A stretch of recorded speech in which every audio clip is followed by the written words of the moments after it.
নমস্কার বন্ধুরা, আপনারা দেখছেন নন্দুস কিচেন। নন্দুস কিচেনে আপনাদের সবাইকে স্বাগত জানাই। ফিরে এলাম আবারও নতুন একটি রেসিপি নিয়ে। আজকে আমি আপনাদের সঙ্গে শেয়ার করতে চলেছি আলু পানির রেসিপি। আলু পানির বানানোর জন্য এখানে 250 গ্রাম পনির নিয়েছি। এবারে পনিরগুলোকে চৌকো চৌকো করে কেটে নিচ্ছি। আপনারা আপনাদের পছন্দ মতন সাইজে কেটে নেবেন। কথা বলতে বলতে পনিরগুলো কাটা হয়ে গেছে। এবার এর মধ্যে দিয়ে দিলাম হাফ চা চামচ চিনি। এবার এগুলোকে আমি ম্যারিনেট করে নেব। আপনারা কিন্তু দেখতে পেলেন আমি এর মধ্যে কোনো রকম নুন বা হলুদ দিলাম না। এটাকে শুধুমাত্র চিনি দিয়েই আমি ম্যারিনেট করে রেখে দেব।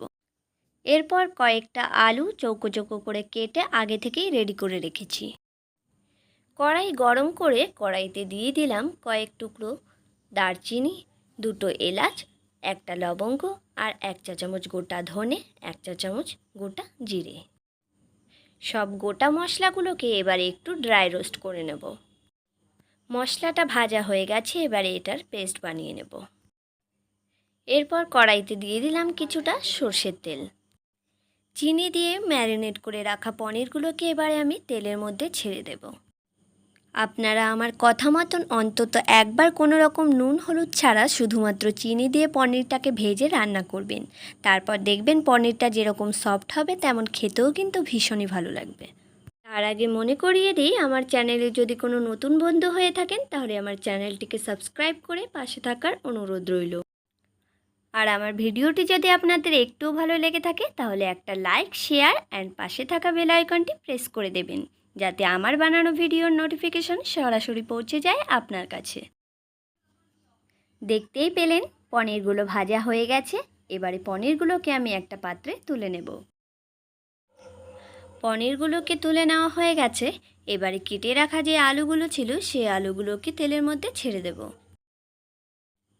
আলুগুলোকে সব তেলের মধ্যে এক এক করে ছেড়ে দিলাম। এবার আলুগুলোকে একটু নেড়ে চেড়ে নিয়ে এর মধ্যে দিয়ে দেব 1 চা চামচ লবণ।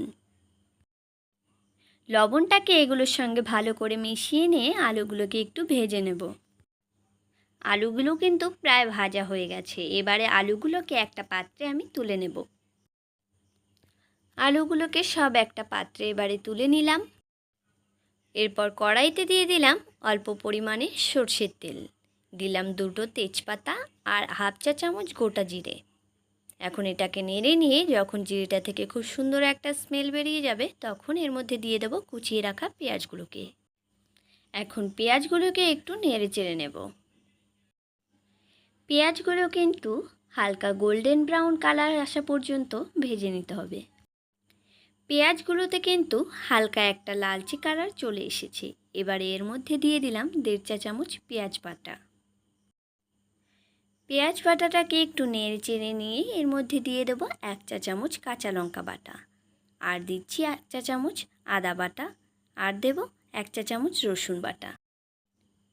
এখন সবগুলো উপকরণকে একসাথে মিশিয়ে নিয়ে এর মধ্যে দিয়ে দেব 1 চা চামচ লবণ আর 1 চা চামচ হলুদ গুঁড়ো। এখন মশলাগুলোকে আবারও একটু নেড়ে নিতে হবে, নাহলে মশলাগুলো নিচে লেগে যেতে পারে। এরপর কালারের জন্য এখানে অ্যাড করে দেব 1 চা চামচ কাশ্মীরি লঙ্কার গুঁড়ো। এরপর এর মধ্যে সামান্য পরিমাণে একটুখানি জল দিয়ে মশলাটাকে ভালো করে কষে নিতে হবে।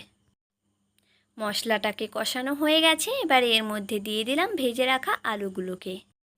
এখন আলুগুলোকে কিছুক্ষণ মশলার সাথে ভালো করে কষিয়ে নেব। 2 মিনিট আলুটাকে ভালো করে কষে নেওয়ার পর এর মধ্যে দিয়ে দিলাম সামান্য পরিমাণে একটুখানি জল। এবারে আবারও কিছুক্ষণ মশলাটাকে কষিয়ে নেব।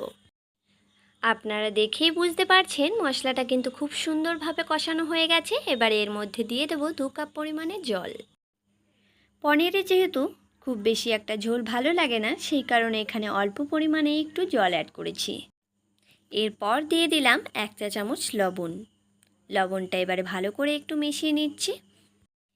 এরপর এটাকে ঢাকনা চাপা দিয়ে রেখে দেব 5 মিনিট। 5 মিনিট পর ঢাকনাটাকে তুলে নিয়ে এর মধ্যে দিয়ে দিলাম ভেজে রাখা পনিরগুলোকে। পনিরগুলোকে এবারে হালকা করে নেড়ে নিয়ে ঝোলের সাথে মিশিয়ে নিতে হবে। পনিরগুলোকে নেড়ে নেওয়ার পর এটাকে ঢাকনা চাপা দিয়ে আবারও আমি রেখে দেব 2 মিনিটের জন্য।